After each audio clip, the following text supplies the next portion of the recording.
Hey, morning, be! Nagdala ako ng mami para sa inyo ni Kiko. O, ayan. Laking miyan, yung baka. Paborito nga namin to. Lagi namin kinakain. Kaya nakakasawa. Mainit ang ulo. Alam mo ko ako sa'yo, kainin mo na yan habang mainit-init pa. Sa baba lang ako, be, ha? Naglalaba. Sige, sige.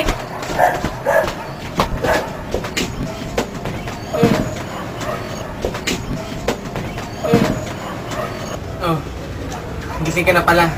May ulam.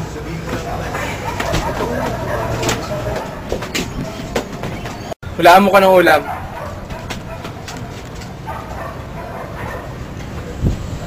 Maggi. Masarap to. Ito yung paborito natin. Ang baka.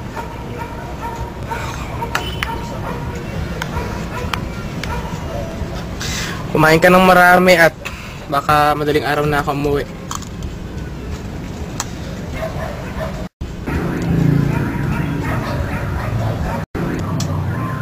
Yan, kumain ka ng marami. Wait naman ang kapatid ko. Makabusog ka, ha?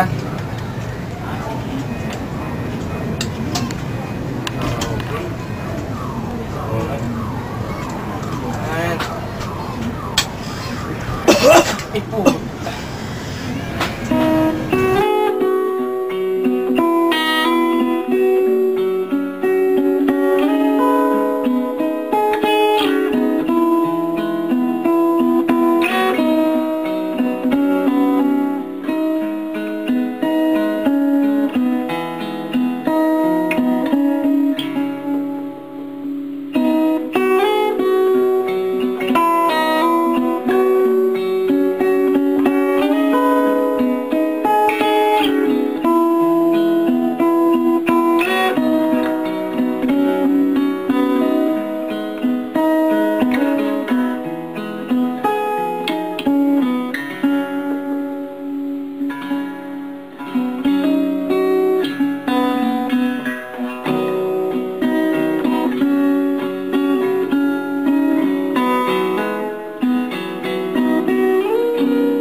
Puta, taas ang lagnat mo, ha?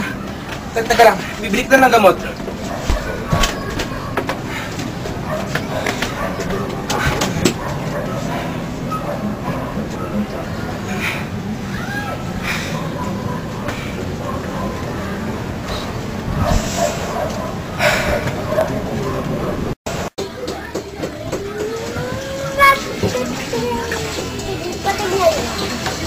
Sabi daw, magkakaroon na naman ng demolisyon dito sa Intramuros sa susunod na linggo. Naniniwala ka na naman sa mga gano'n. Ilang beses na naman nila sinabi sa atin yan. Hindi naman tinutuloy. Hindi, yun daw, totoo na to. Nice. Nakaamba na nga talaga yung mga demolition din. Bakit naman, ha? At ba't naman nila gagawin yun? Ano tayo basura? Itatapon kung saan-saan para dyan sa mga hayop ng turistang yan?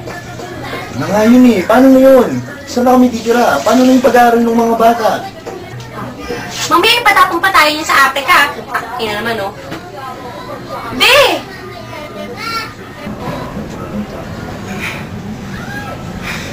May demolisyon daw sa linggo. Sa linggo may demolisyon. May demolisyon daw. May pera ka ba dyan? Ha? Bakit? Sa linggo may demolisyon. Tanga-tanga nito. May sakit si Kiko, kailangan ko ng pera. Kapapera mo ba ako kahit magkano? O ayan, 10 piso. Tinago ko pa yan sa kasingit-singitan ko, ha. Pambili ko sana ng mami niyo bukas. Mami na naman. Sige. Ay, be! Oh, Meron daw gay contest dun sa kabilang bayan. No, tayo. mamaya na ba yun? Oo. Sige.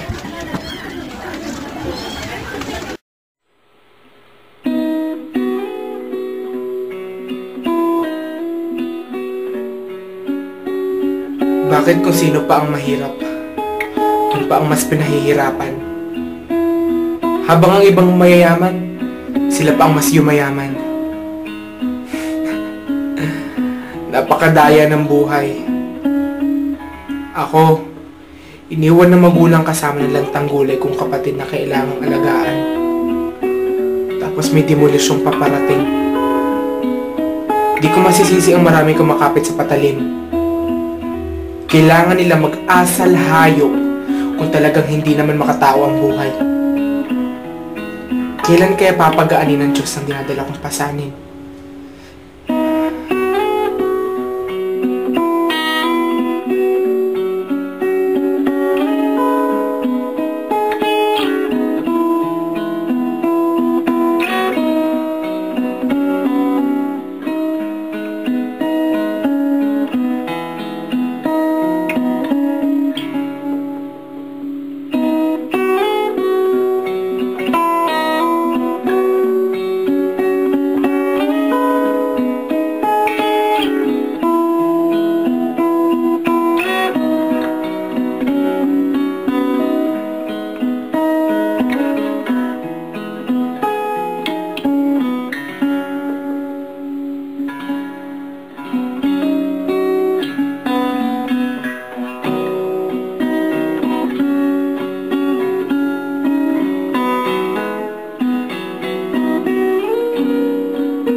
Para sa akin, ako ngayon ay isang rosas na sa tingin ng marami ay napakaganda.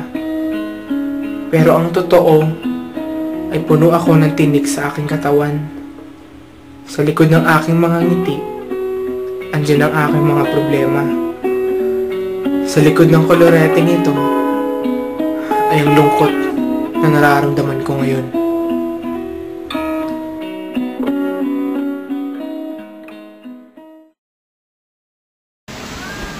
Go!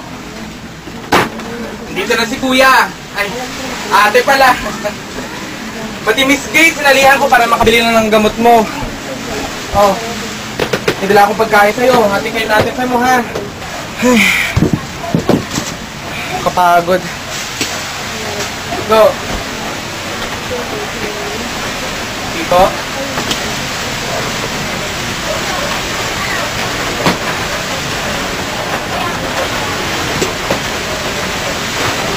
Kiko! Kiko!